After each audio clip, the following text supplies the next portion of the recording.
മഴക്കാലമായ പിന്നെ എല്ലാവർക്കും ഭയങ്കര വിശപ്പായിരിക്കും. അപ്പം കരുതും നല്ല ചൂടോടെ എന്തെങ്കിലും ഒരു ഐറ്റം കിട്ടിയാൽ നല്ലതായിരിക്കും ചായ കുടിക്കുന്ന സമയത്ത്.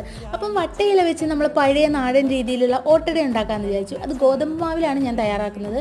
ഗോതമ്പ് മാവ് ഉപ്പും വെള്ളം ഒഴിച്ച് നമ്മളൊന്ന് കുഴച്ച് വെച്ചിട്ടുണ്ട്. പിന്നീട് ഞാൻ എൻ്റെ ഫില്ലിങ്ങിന് ചേർക്കുന്നതെന്ന് വെച്ചാൽ തേങ്ങയും അവലും കുറച്ച് ശർക്കരയും അതും മാറ്റി വെച്ചിട്ടുണ്ട്. ആ വട്ടയില എടുക്കുക, ഒരു ബോൾസ് ആക്കുക, ഇതുപോലെ പരത്തി നല്ലതുപോലെ ആക്കി അകത്ത് ആ ഫില്ലിങ്ങും വെച്ച് കൊടുത്തിട്ട്, പണ്ടുള്ളവരൊക്കെ മൺചട്ടിയിലാണ് ഇത് ചുട്ടെടുക്കുന്നത്. നമുക്കിപ്പോൾ അതില്ലാത്തത് കൊണ്ട് ദോശക്കല്ലിനകത്ത് നമ്മളത് ചുട്ടെടുക്കുകയാണ്. ആ ഇലയോട് കൂടിയാണ് ചുട്ട് എടുക്കുന്നത്.